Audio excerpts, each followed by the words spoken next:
skala besar Pak. Jagung kami semua udah habis Pak. Kami nggak tahu ke depan untuk apa nih Pak.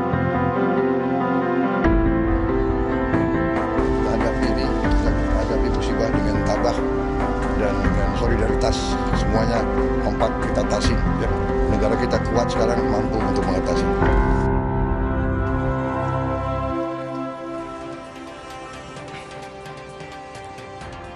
Saudara, korban meninggal dunia akibat banjir bandang di Kecamatan Batang Toru, Kabupaten Tapanuli Selatan, Sumatera Utara, disolatkan di puskesmas sebelum dimakamkan.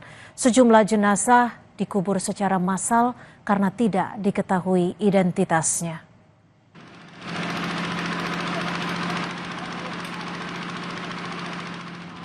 Kepala Puskesmas Batang Toru, Elida Batubara, mengatakan hingga saat ini pihaknya telah menerima 41 korban meninggal dan merawat 230 orang korban luka ringan dan luka berat. Dari 41 korban jiwa, 16 diantaranya dikuburkan secara massal karena tidak teridentifikasi.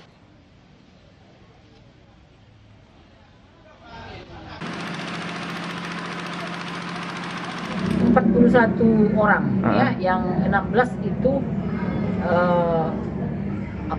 pemakaman massal ya. Yang tidak diketahui identitasnya, kita buat pemakaman massal di PTPN 3 Batang Toru. Untuk korban luka-luka di puskesmas sendiri ada berapa orang, Bu? Diperkirakan mulai dari semalam ada kira-kira 230 sekian. Terus Bu, untuk kemarin kan Ibu mengeluh kantong mayat, kekurangan kantong mayat, itu seperti apa tindak lanjutnya, Bu? Tindak lanjutnya itu semalam ada juga Pak Camat memberikan juga untuk tambahan kantong mayat ke kita ya.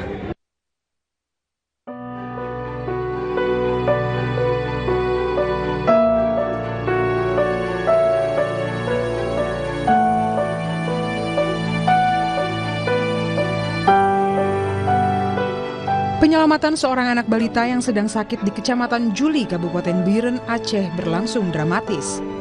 Dengan menggunakan kabel seling, evakuasi dilakukan di atas arus banjir yang masih deras lantaran jembatan Tepin Mane putus akibat dihantam banjir bandang. Akses jalur darat yang terputus juga membuat Basarnas harus menggunakan helikopter untuk mengevakuasi korban luka akibat banjir bandang dari daerah Palembayan, Kabupaten Agam, Provinsi Sumatera Barat. Kepala Basarnas Marsikal Madya TNI Muhammad Syafi'i menyebut, selain fokus untuk melakukan pencarian korban hilang, penanganan korban yang mengalami luka juga harus menjadi fokus utama tim gabungan. Rata-rata luka itu sudah luka patah dan terbuka yang sudah hampir 6 hari. Itu kondisi yang terjadi. Sehingga kita terbangkan dari sana, kita tidak bisa mengangkut semuanya. Akhirnya kita menerbangkan pertama 3 personil atau 3 warga yang dalam kondisi tidak berdaya. Dan kita turunkan di Kabupaten Agam. Di sana kita serah terimakan kepada tim medis. Tak hanya evakuasi korban, distribusi bantuan melalui jalur udara juga terus dilakukan. Seperti bantuan udara oleh TNI Angkatan Darat yang menggunakan helikopter Bell 412 dari Puspenerbat. Bantuan dibagikan via udara ke sejumlah titik di Tapanuli Tengah yang masih terisolasi. Kita sudah tahu bahwa bencana ini sudah berjalan sekian lama, sehingga ada beberapa titik yang memang tidak terjangkau, kebutuhan logistik masyarakat yang perlu kita dukung, sehingga itu jadi tujuan utama kita menggunakan airdrop karena jalan memang masih belum tersambung semua. Ada berapa titik yang akan kita turunkan airdrop logistik sembako ini? Kita sudah menurunkan 3 titik airdrop dari rencana kurang lebih ada 6 sampai 7 titik airdrop yang akan dilaksanakan hari ini di beberapa wilayah yang terisolir di Kabupaten Tapanuli Tengah. Kepedulian menyalurkan bantuan juga ditunjukkan oleh sekelompok pemuda di Kecamatan Pau, Sumatera Barat. Mereka tergerak menembus desa terisolasi, melewati perbukitan demi memberi bantuan. Butuh waktu hampir 1 jam perjalanan tiba di desa tersebut akibat jalur utama terputus pasca banjir dan longsor. Untuk para donatur yang telah menyumbangkan makanan, pakaian, obat-obatan, tugas kami sudah selesai untuk mengantarkannya. Terima kasih banyak. Semoga ini bermanfaat untuk warga-warga kita, dusana-dusana kita yang ditimpa musibah. Semoga yang ditimpa musibah ini diberi ketabahan. Hingga kini, tim SAR gabungan terus berupaya membuka akses wilayah yang terisolasi untuk membuka jalur evakuasi dan distribusi bantuan. Tim Liputan, Kompas TV.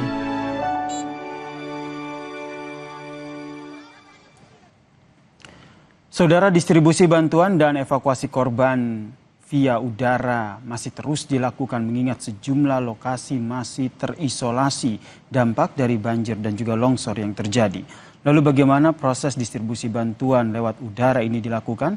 Kita berbincang dengan kopilot helikopter Bell 412, Letu CPN Hanif Abhirama. Selamat petang, Mas Hanif. Selamat petang, Mas.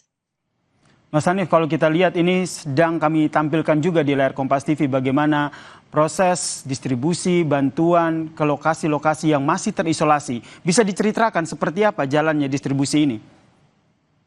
Ya, jadi sebelumnya kami dari Bell 412, Kopilot Bell 412, dalam mendukung kegiatan penanggulangan bencana alam di Sumatera ini, kami mendapat mendukung di bawah BNPB, di mana logistik itu merupakan bantuan-bantuan dari BNPB, DPR, kemudian Kodam, dan juga bupati-bupati yang berada di daerah ini. Kemudian setiap harinya kami mendapatkan titik-titik spot berdasarkan dari peninjauan satuan TNI yang berada di darat, di mana satuan-satuan itu nantinya yang akan kita berikan untuk logistik tersebut. Dan juga itu banyak sekali spot-spot yang memang daerah-daerah yang berdasarkan peninjauan dari satuan darat yang memang terisolir dan tidak bisa dijangkau melalui jalur darat, sehingga kita menggunakan helikopter untuk memberikan bantuan kepada masyarakat yang terkena bencana. Ini bisa dibayangkan bagaimana sibuknya Mas Hanif dan juga tim gitu mendistribusikan dari satu hari itu beberapa titik yang dijangkau untuk lokasi yang masih terisolasi. Untuk titik yang bisa didistribusikan, kami sudah mendapat sekitar kurang lebih 15 titik. Namun juga yang sudah bisa kita distribusikan itu kurang lebih di 7 titik. Itu pun juga karena ada kendala-kendala yang memang tidak bisa dilaksanakan dalam pendistribusian. Daerah mana saja yang menjadi titik tujuan dari Mas Hanif dan juga tim yang membawa helikopter untuk mendistribusikan bantuan ke lokasi-lokasi yang terisolir ini? Kemarin kami dan juga hari ini juga kami sudah melaksanakan bantuan pendistribusian logistik. Di antaranya yaitu ada di daerah Harjongan Pamonangan, kemudian ada di Pertengahan, kemudian ada di Purbadolok, kemudian juga ada di Pagaran Lambung, kemudian di Sibalanga, Aikrisan, dan juga area Sibolga. Ini helikopter Bell 412 ini memang diperuntukkan untuk hanya untuk mendistribusikan bantuan atau bisa digunakan juga untuk mengevakuasi korban yang mengalami luka, yang mereka benar-benar harus segera dievakuasi dari lokasi yang terisolasi? Jadi untuk sementara ini, untuk perintah yang tertuju kepada kami, untuk saat ini hanya memberikan dorongan logistik kepada masyarakat-masyarakat yang terisolir. Karena memang kondisinya seperti yang saya lihat dengan mata saya sendiri, ya memang banyak masyarakat-masyarakat yang tidak dapat mencari makan sehingga membutuhkan bantuan, terutama memang pada bagian logistik. Sehingga untuk saat ini pun sampai detik ini belum ada yang menggunakan evakuasi dengan Bell, namun hanya dorongan logistik saja. Baik, ini fokusnya helikopter Bell 412 ini fokus untuk mendistribusikan bantuan ya. Kemudian kalau kita lihat visual yang juga kami tayangkan saat ini disalurkan airdrop begitu, dilempar dari udara. Apakah memang ini karena memang kondisi di lokasi tidak memungkinkan untuk helikopter ini mendarat, atau ini dilakukan agar lebih cepat sehingga lebih banyak lagi lokasi-lokasi lain yang bisa terjangkau? Betul sekali, Mas. Jadi kondisi pada saat kita melaksanakan landing atau kita menuju ke spot, sebelumnya kita akan mempelajari medan terlebih dahulu, baik di Google Earth. Itu kita cek dulu ketinggian-ketinggian yang berada di titik tersebut, di desa tersebut. Kemudian pada saat kita ke sana, kita juga sudah menentukan di Google Earth, oh titik sini yang akan kita dukung. Namun pada saat kenyataannya ketika kita di sana, ternyata memang medan maupun bentuk kondisi daerah landing kita itu sudah tidak sesuai dengan apa yang kita saksikan di Google Earth. Sehingga kita pun pada saat ke spot, ke desa-desa yang tertuju, harus mencari-cari dulu untuk daerah landing zone tersebut, untuk menurunkan bahan makanan. Sehingga ketika kita landing pun, kita juga tidak berani sepenuhnya untuk landing, karena juga itu terdapat bangunan-bangunan masyarakat, kemudian juga tanah-tanah yang cenderung relatif miring dan tidak rata, bukan sebuah lapangan, sehingga kami memutuskan untuk hover ataupun hanya menyentuhkan satu skit saja untuk mendorong logistik tersebut. Oke, selain medan lokasi tempat di mana bantuan ini disalurkan, begitu kendala apa lagi yang biasanya dihadapi oleh Mas Hanif dan juga tim? Mungkin cuaca atau angin yang ada di sana? Betul sekali Mas. Kalau misalkan kita melaksanakan operasi di pegunungan, otomatis itu angin yang dibentuk itu akan lebih kencang daripada kita di daerah-daerah yang landai. Namun di sini karena kita melewati daerah-daerah pegunungan, juga tentunya cuaca yang dimana tren di Silangit area menuju ke Sibolga itu di atas pukul 12 siang itu sudah cenderung mendung dan menutup karena kita melewati pegunungan-pegunungan. Nah itu juga merupakan salah satu kendala kami, sehingga kita tidak bisa mendistribusikan secara maksimal. Karena apabila memang cuaca sudah tidak memungkinkan, kita juga tidak bisa memaksakan untuk mendukung distribusi dari logistik tersebut. Oke, ini mekanismenya berarti tim dari helikopter Bell 412 ini mendapat informasi dulu ya, di mana lokasi yang terisolasi, kemudian baru memetakan untuk berangkat ke sana. Dan pada saat di sana, saya juga ingin mendapatkan gambaran dari Mas Hanif, seperti apa kondisi ketika melihat lokasi yang terisolasi, warga yang berharap sekali bantuan disalurkan oleh Mas Hanif dan juga tim dengan helikopter Bell 412 ini. Iya, betul Mas. Jadi kita mendapatkan informasi dulu karena kita semua ini di bawah dari Badan Nasional Penanggulangan Bencana. Sehingga sebelum kita melaksanakan penerbangan, kita akan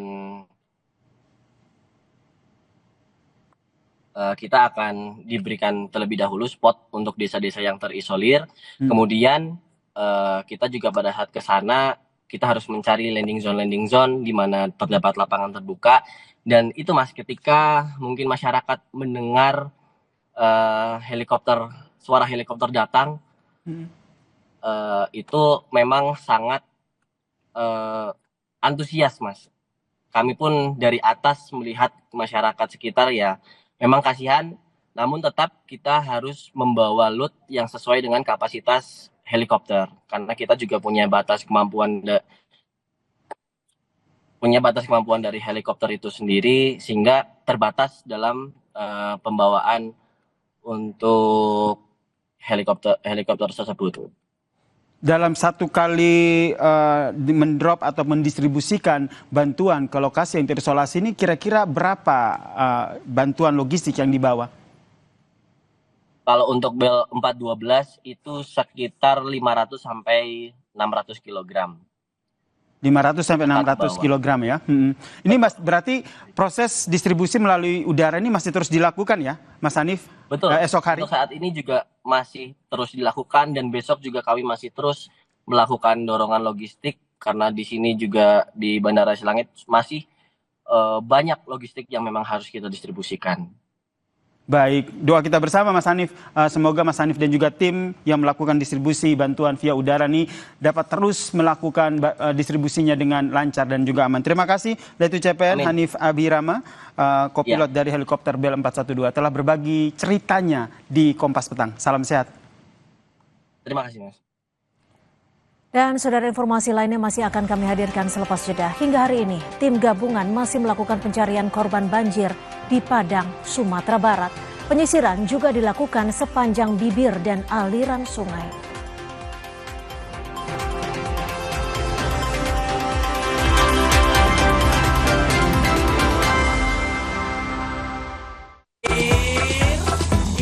Luak hitam baru, nggak kemanisan, mantap. Kita memasuki adu penalti. Di saat penting, kita perlu yang terbaik. Aqua, 100% murni, alirkan kebaikan alami, dukung 100% performa.